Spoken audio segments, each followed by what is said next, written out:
감사드립니다. 영동의 중심, 한국의 중심, 세계의 중심. 네, 영동 중앙교회에 부임하고 이제 첫 주일 오후 설교를 하게 되어서 조금 긴장이 되고 있습니다. 그렇지만 충청도 하면 또 양반 이미지가 또 있지 않겠습니까? 그래서 또 점잖고 또 성격 좋으신 우리 또 성도님들 앞에서 하는 설교라 생각을 하고 또 영광스럽게 여기면서 한번 설교를 해보도록 하겠습니다. 그런데 저는 이제 부임하여서 하는 첫 설교가 정해져 있습니다. 우리가 방금 읽었던 이사야 43장 말씀입니다. 왜냐하면 이제 부족한 제가 어떻게 하나님의 말씀을 전하는 그런 말씀 사역자가 되었는지, 그리고 제가 어떠한 마음가짐과 사역 자세로 지금 부목사의 사역을 감당하고 있는지 오늘 말씀이 잘 알려주기 때문입니다. 그래서 항상 이제 부임하면, 또 부임은 아니더라도 다른 교회 그렇게 기회가 많지는 않은데 이렇게 어떤 교회를 가게 되면 항상 제일 처음 하는 설교가 바로 오늘 본문의 말씀입니다. 그러면 오늘 본문의 말씀을 저와 함께 나누실 때에 하나님의 은혜가 있기를 바랍니다. 그러면 이제 본격적으로 이제 말씀을 살펴보아야 하는데, 그 전에 오늘 설교와 연관이 있는 이야기를 한번 해보고자 합니다. 혹시 성도님들 개그 콘서트라는 TV 프로그램을 아십니까? 네, 알고 계십니까? 또 저는 또 오직 성경 말씀만 본다고 모르실 줄 알았는데 또 알고 계신다고 하니까 이야기가 잘 진행이 될 것 같습니다. 얼마 전에 폐지가 되었었다가 다시 이제 방영이 되고 있는 그런 공개 코미디 프로그램이 바로 이 개그 콘서트입니다. 그런데 이 프로그램이 처음 이제 방송되었을 때에 상당한 인기를 끌었습니다. 그 인기를 끈 프로그램 중에 한 코너가 있는데 바로 생활 사투리라는 코너입니다. 혹시 기억하시는 분 계실지 모르겠습니다. 혹 기억 못하실 분이 있을 것 같아서 벌써 한 20년 전의 이야기이거든요. 그래서 제가 간단하게 설명드리자면 이런 겁니다. 표준어라고 하면서 한 문장을 이제 소개를 합니다. 그러면 그 문장에 대한 전라도 사투리와 경상도 사투리를 알아보는 그런 프로그램입니다. 네, 안타깝게도 충청도 사투리는 알려주지 않습니다. 그래서 이 프로그램에서 제일 처음으로 소개한 문장이 뭐냐면 나는 당신을 사랑합니다 입니다. 그래서 이제 사회자가 나는 당신을 사랑합니다 전라도 사투리요 라고 하면 이제 전라도 출신 개그맨이 이제 사투리로 이야기를 해주는 거죠. 혹시 뭔지 기억하시는 분 계십니까? 아따 거시기 허요 라고 합니다. 나는 사랑합니다를 전라도 사투리로 하면 이제 리듬을 잘 살려야 하는데, 저도 이제 전라도 출신이 아니라서 조금 잘 표현을 못하지만 좀 그래도 나름 노력해서 해보자면 아따 거시기 허요 라고 합니다. 네, 그것이 전라도로 나는 당신을 사랑합니다 라는 그런 말이라고 합니다. 그런데 나는 사랑합니다 라는 이 말을 경상도 사투리로 하면 뭐라고 하냐면 내 알을 낳아도 라고 합니다. 네.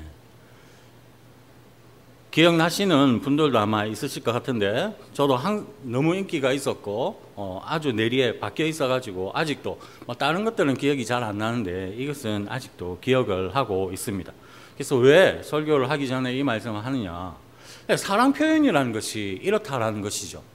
사랑이라는 말이 없을 수도 있습니다. 들어가 있지 않을 수도 있습니다. 그런데도 충분히 우리는 나는 당신을 사랑합니다 라는 표현을 할 수가 있다라는 것이죠. 사투리로 개그라서 우스갯소리를 하는 것이지만 아따 거시기 허요나 내 알을 낳아도와 같이, 아니면 당신은 나의 전부야 라든지, 아니면 당신은 이 세상에서 나에게 있어서 가장 소중한 사람이야 라고 한다든지, 아니면 동그라미를 한번 그려봐 그것을 뺀 전부만큼을 나는 당신을 사랑해 라든지 우리는 이처럼 사랑이라는 표현을 쓰기도 하면서 그리고 아니면 사랑이라는 표현을 직접적으로 사용하지 않으면서 그렇게 사랑을 표현을 한다라는 것입니다. 그런데 때로는 사랑이라는 말을 직접적으로 표현하는 것보다 사랑하는 말을 하지 않는 그런 간접적인 표현, 함축적인 그런 표현을 할 때 더 큰 감동을 주는 경우가 있더라라는 것입니다. 오늘 말씀이 특히 오늘 말씀의 1절이 여기에 해당이 됩니다. 그러면 오늘 말씀이 정말로 저와 성도님을 향한 하나님의 사랑 고백인지 한번 살펴보도록 하겠습니다. 먼저 1절 말씀에 하나님의 사랑 고백에 대하여 살펴보겠습니다. 앞서 언급했던 경상도 사투리 내 아를 낳아도의 그 진정한 의미가 무엇이겠습니까? 나는 당신을 너무나도 사랑합니다. 그러니 당신과 결혼해서 나를 닮은 아이를 낳고 싶습니다. 그러니까 나와 결혼해서 나를 닮은 아이를 낳아주세요 라는 그런 의미가 내 아를 낳아도에 들어가 있는 것입니다. 내 아를 낳아도 직접적인 사랑 표현은 하지 않지만 단순히 좋아한다는 그 감정을 초월하여서 한평생 함께하고 싶다는 그러한 의미가 담겨 있는 말인 것입니다. 그렇다면 하나님께서는 어떠한 표현으로 저와 성도님들을 사랑하고 계시다라고 고백하고 있는지 한번 살펴보겠습니다. 우리 먼저 1절 말씀을 다시 한번 다 함께 읽어 보시겠습니다. 야곱아 너를 창조하신 여호와께서 지금 말씀하시느니라. 이스라엘아 너를 지으신 이가 말씀하시느니라. 너는 두려워하지 말라. 내가 너를 구속하였고 내가 너를 지명하여 불렀나니 너는 내 것이라. 아멘. 여기에 총 3가지 놀랍지 않습니까? 무려 3가지나 하나님의 사랑 표현이 기록이 되어 있습니다. 첫째, 내가 너를 구속하였고 입니다. 한번 생각을 한번 해보시길 바랍니다. 부모님의 입장에 계신 분들에게 한번 제가 질문해 보겠습니다. 부모님들에게 있어서 가장 소중한 것이 무엇입니까? 부모 자기 자신의 목숨입니까? 아니면 자녀의 목숨입니까? 이건 뭐 묻지 않아도 뻔한 대답하지 않아도 뻔한 질문이죠. 당연히 부모에게 있어서 가장 중요한 것은 나의 목숨이 아니라 자녀의 목숨입니다. 즉 부모에게 있어서 가장 소중한 것은 자녀의 생명인 것입니다. 그런데 하나님께서는 저와 성도님들을 위하여서 아낌없이 독생자 예수 그리스도의 목숨을 십자가에 내어 주셨습니다. 저와 성도님들을 향한 하나님의 사랑이 너무나도 크기 때문에 우리를 죄와 사망에서 구원하시고자 하나님께서 그렇게 하신 것입니다. 그러므로 내가 너를 구속하였다라는 이 말씀은 곧 나에게 가장 소중한 자녀인 그 생명조차도 아끼지 않고 기꺼이 내어줄 만큼 내가 너희들을 사랑하고 있다라는 그러한 의미인 것입니다. 이 사실을 잘 기억하시면서 살아가시기를 바랍니다. 그리고 둘째, 내가 너를 지명하여 불렀나니입니다.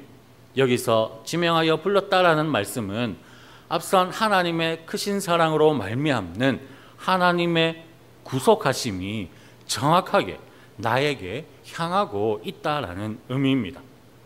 애매하게 헷갈리게 부르시지 않고 정확하게 우리의 이름을 불러주신다라는 그러한 의미입니다. 이것을 잘 설명하는 것이 그 중에 한 가지의 예가 바로 저의 이름입니다. 제 이름을 말씀드리면 많은 사람들이 헷갈려 합니다. 보통의 경우는 희원이라고 그렇게 착각을 하십니다. 그래서 제가 저의 이름이 아주 정확하게 그렇게 알려져야 되는, 기록이 되어야 되거나 그럴 때면 저는 그냥 제 이름 3글자만은 말하지 않습니다. 제 이름을 얘기할 때 어떻게 얘기하냐면 정휘원입니다 얘기하면서 덧붙이는 설명이 있습니다. 휘파람 할 때 휘입니다 라고 이야기를 해야 정확하게 저의 이름을 그렇게 사람들이 알게 됩니다. 그런데 영동중앙교회에 와서는 그런 걱정을 할 필요가 없겠더라고요. 왜냐하면 저와 똑같은 이름을 가진 목사님의 따님이 계셔서 그렇습니다. 성이 다르긴 하지만 제가 지금까지 살면서 저의 이름과 똑같은 사람을 실제 만난 건 처음입니다. 그 정도로 저의 이름이 귀한 이름이고 그런 이름인데, 그런데 또 한 가지 언급하는 것은 제가 앞서 사역했던 남지제일교회에서는 아까 제가 예를 들었던 제 이름과 착각하는 희원이라는 이름, 보통 이제 희원이라 하면 이 희원 참 잘 이해가 되고 계신지 모르겠습니다. 희원이라는 이름이 이제 많이 있는데 중학교 2학년 친구 중에 김희원이라는 아이가 있었습니다.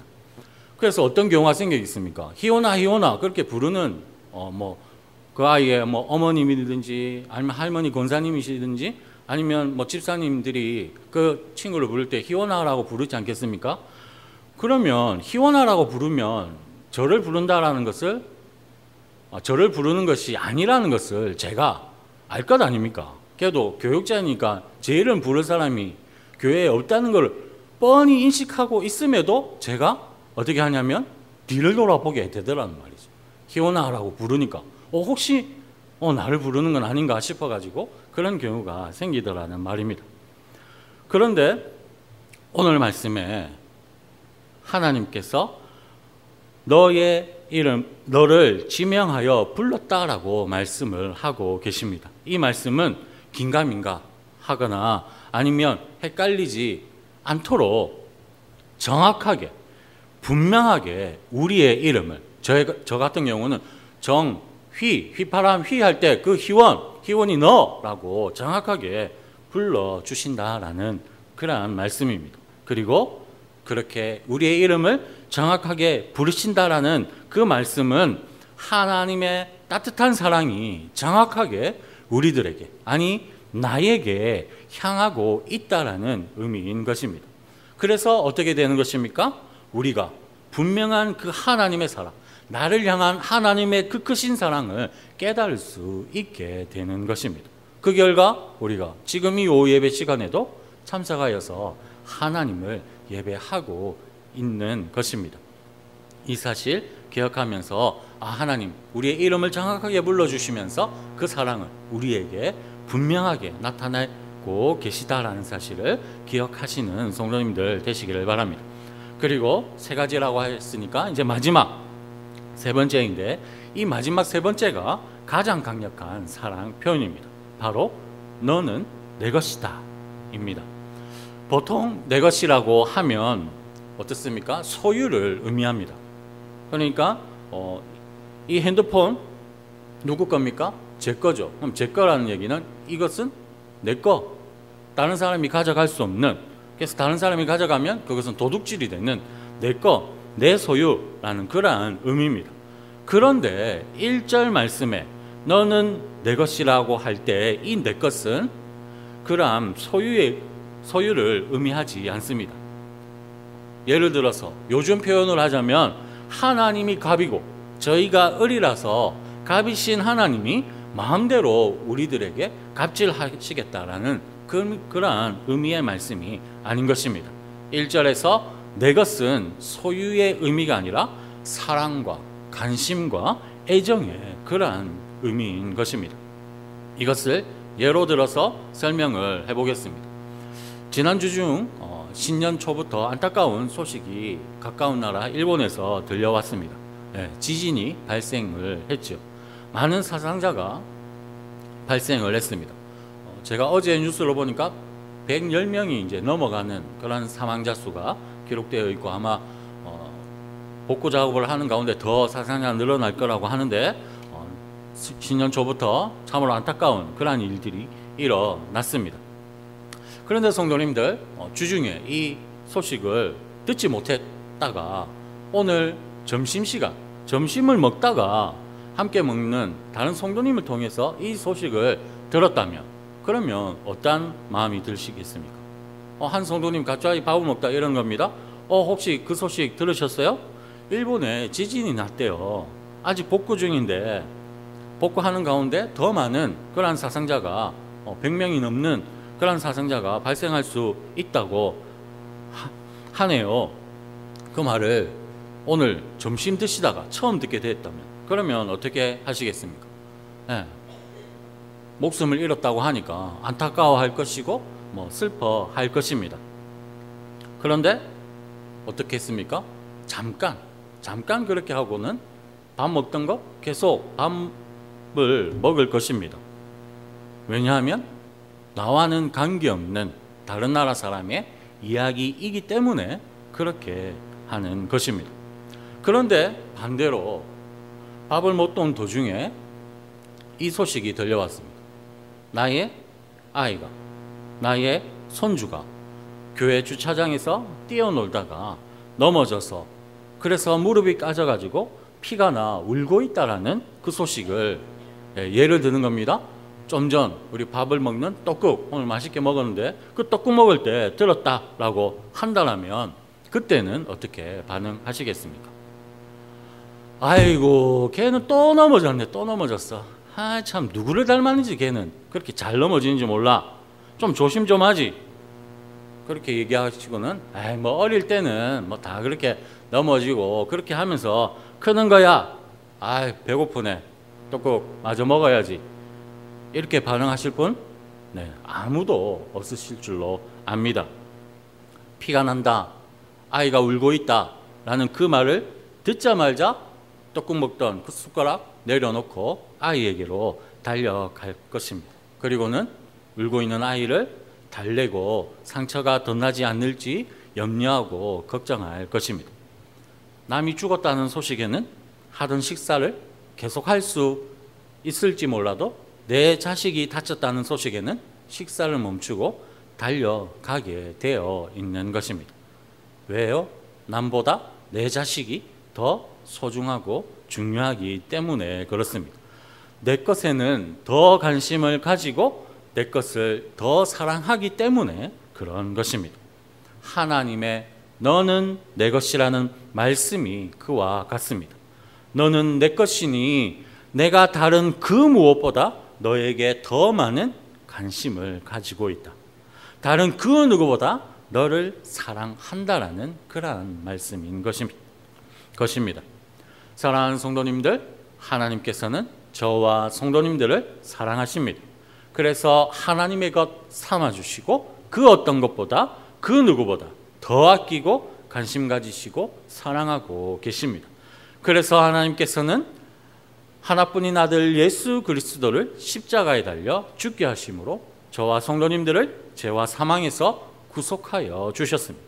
그리고 그 하나님의 크신 은혜와 사랑을 분명하게 깨달을 수 있도록 우리의 이름 정확하게 불러주시며 안아주시고 항상 함께 하시면서 크신 은혜와 복을 부어주십니다. 성도님들, 사랑하는 이들에게 사랑한다라는 그 말을 들었을 때 어떠한 마음이 드십니까? 네, 너무 오래 되셔가지고 사랑한다는 말을 언제 들었는지 기억 안 나신다 라는 그런 분도 있겠지만 그래도 손주들이 할아버지 할머니 사랑해요 라는 그런 말들 하지 않습니까? 그때 어떻습니까? 참으로 행복하고 세상 다 가진 것 같고 그런 마음 들지 않습니까? 그렇다면 동일하게 하나님께서 지금 내가 너를 구속하였다. 내가 너의 이름 지명하여 불렀다. 너는 내 것이다 라고 그렇게 사랑한다라고 말씀하시는 이 하나님의 사랑 고백을 들으실 때에도 행복감, 만족감, 그리고 감사함, 기쁨으로 충만하게 되시기를 바랍니다. 그래서 하나님의 사랑 고백에 이 세상이 줄 수도 알 수도 없는 기쁨과 소망과 행복으로 충만하게 되시는 그러한 저와 성도님들 다 되실 수 있기를 주님의 이름으로 축복합니다. 이제부터는 하나님의 그러면 사랑을 받고 살아가는 하나님의 자녀인 우리 성도가 어떠한 삶을 살아야 하는지 살펴보도록 하겠습니다. 먼저 첫 번째, 우리는 두려워하지 않는 삶을 살아야 합니다. 우리 1절 말씀을 다시 한번 읽어보도록 하시겠습니다. 야곱아, 너를 창조하신 여호와께서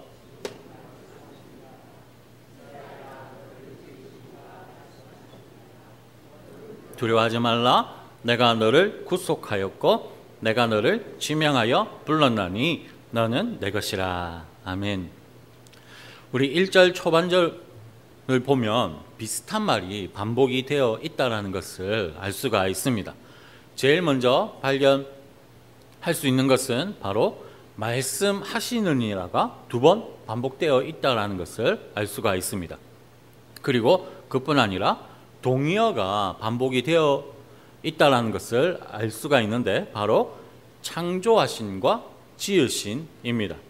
둘 다 어떤 의미입니까? 무언가를 새롭게 만들었다라는 그러한 의미입니다.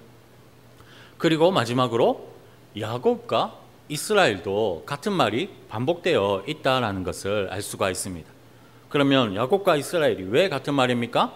야곱이 형 에서를 만나는 것이 두려워가지고 모든 소유를 먼저 앞서 보낸 후에 자신 홀로 남았을 때에 하나님의 사람과 씨름을 하게 되지 않습니까? 그런데 그때 그 씨름에서 누가 승리를 하게 됩니까? 야곱이 승리를 하게 됩니다. 그 이후에 하나님의 사람이 야곱에게 다른 이름을 주게 되는데 그 이름이 바로 이스라엘입니다. 이에 대해서 창세기 32장 28절에 기록이 되어 있는데 우리 다 함께 창세기 32장 28절 말씀을 읽어보도록 하시겠습니다. 그가 이르되 내 이름을 다시는 야곱이라 부를 것이 아니요 이는 내가 하나님과 및 사람들과 겨루어 이겼음이니라. 아멘. 이 말씀 이후로 성경에 야곱이 등장을 하면 야곱과 이스라엘 두 이름을 번갈아 가면서 사용을 합니다.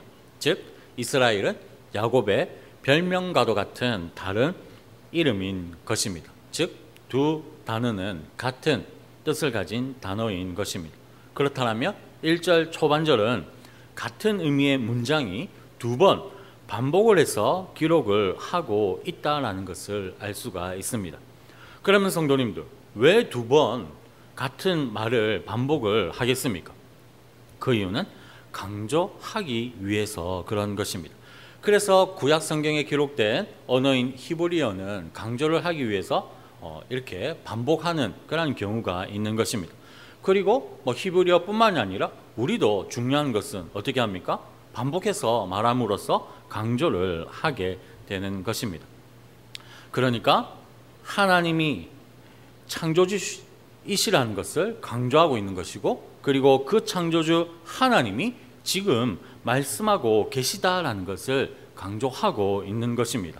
그렇게 강조함으로써 이어지는 말씀에 집중을 하라는 것입니다. 그러면 결국 1절 초반절에서 말씀하고자 하는 핵심은 무엇이냐? 그것은 바로 두려워하지 말라라는 것입니다. 오직 말씀으로 세상을 창조하시고 지으신 하나님이시기 때문에 그 하나님께서 앞서 살펴보았듯이 저와 성도님들을 사랑하고 계시기 때문에 두려워하지 말라라는 것입니다. 그런데 성도님들 어떻습니까? 지금 우리가 살아가고 있는 이 세상이 어떠냐 말입니다. 너무나도 살아가기 힘든 어려운 그런 시대입니다. 두려워하지 않을 수 없는 그러한 시대인 것입니다. 이는 뉴스를 보면 너무나 분명하게 알 수가 있습니다. 우리가 살아가는 세상이 얼마나 무서운지 우리는 뉴스를 보면 바로 알 수가 있습니다. 가만히 길을 걷다가 폭행을 당하고 살인을 당하는 그러한 시대를 살아가고 있습니다. 언제 어디서든 아무런 이유 없이 폭행당하고 살해당할 수 있는 그런 시대를 지금 우리는 살아가고 있는 것입니다. 언제 우리도 이와 같은 일을 당할지 알 수 없는, 그래서 불안하고 두려움에 사로잡히게 되는 그런 시대를 지금 우리는 살아가고 있는 것입니다. 이뿐 아니라 학업, 직장, 그리고 취업, 결혼 등등 온갖 걱정과 염려들로 평안할 날이 없는 그러한 우리의 인생이지 않습니까? 불안과 두려움에 사로잡히는 것이 더 쉽고 당연한 것 같습니다.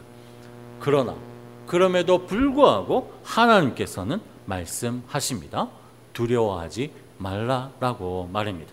사랑하는 성도님들, 창조주 하나님으로 인해 두려워하지 마시기를 바랍니다. 천지를 다스리시고 만드신 하나님이 저와 성도님의 하나님이 되시고 아빠, 아버지가 되십니다. 그러므로 하나님으로 인해 두려워하지 마시기를 바랍니다. 두려움과 걱정과 절망이 가득한 그러한 인생이 아니라 항상 우리 편이시고 든든한 백이 되어주시며 우리를 사랑하시는 하나님 한 분만으로 만족하는 인생, 타락하고 혼탁한 그러한 세상에서도 우리와 동행하시는 하나님으로 인해 승리하며 또한 평안을 누리며 그렇게 살아가는 인생, 그러한 삶 살아가시는 성도님들 다 되실 수 있기를 주님의 이름으로 축복합니다. 우리 마지막으로 하나님의 사랑을 받고 살아가는 하나님의 자녀인 성도가 살아야 할 두 번째 삶에 대해 살펴보겠습니다. 두 번째 삶은 바로 우리는 보배롭고 존귀한 존재라는 사실을 잃지 않는 삶입니다. 창조주이신 하나님의 사랑을 받은 우리들은 보배롭고 존귀한 존재입니다. 우리 2절에서 4절까지 말씀을 마지막으로 함께 읽어보실 때에 한 절씩 교독하신 후에 4절 말씀은 함께 읽어보시겠습니다. 내가 물 가운데로 지날 때에 내가 함께 할 것이라. 강을 건널 때에 물이 너를 침몰하지 못할 것이며 내가 불 가운데로 지날 때에 타지도 아니할 것이요 불꽃이 너를 사르지도 못하리니.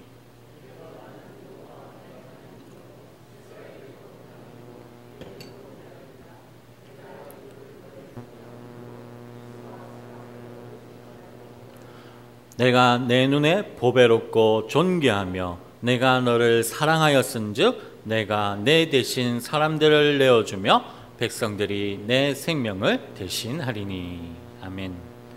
하나님께서는 저와 성도님들이 물 가운데 지날 때에 함께 하시겠다라고 약속하십니다. 그리고 물이 침범하지 못하도록 지켜주시겠다라고 말씀하십니다. 또한 불 가운데로 지날 때에도 타지 않도록 하시며 불꽃이 우리를 사르지 못하도록 지켜주시겠다라고 말씀하십니다.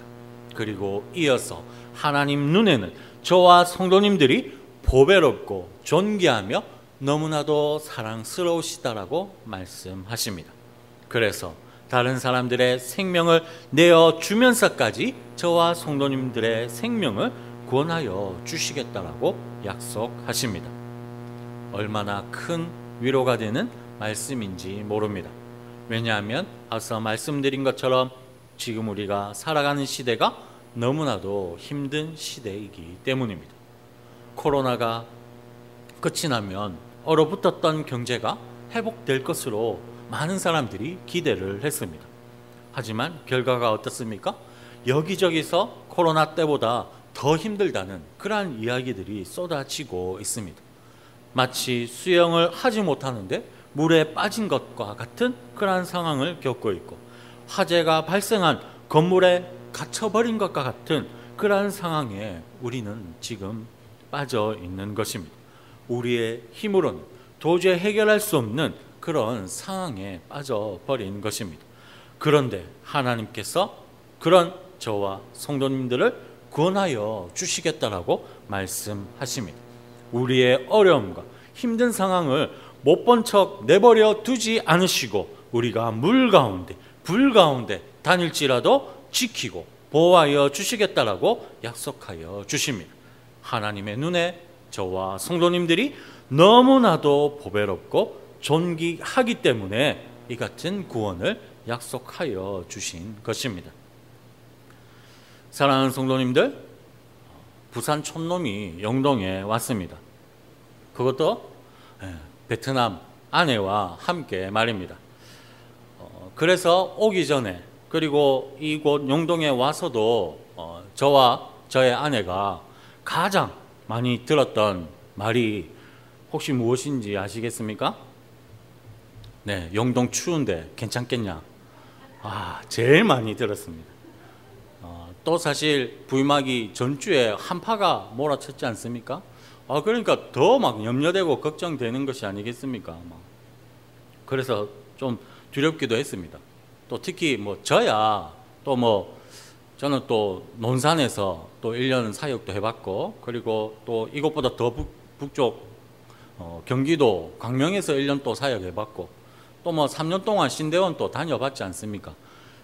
그런데 참 제 아내가 걱정인 겁니다. 베트남 따뜻한 나라에서 살다가 이제 한국 온 지 아직 1년도 되지 않은 그런 아내거든요. 그러니까 이 추위에 잘 적응할 수 있을지 염려되고 걱정되고, 또 충청도 지역 또 부산 촌놈 가서 잘 우리 성도님들하고 잘 사역할 수 있을까 염려되고 그렇게 두렵기도 했습니다.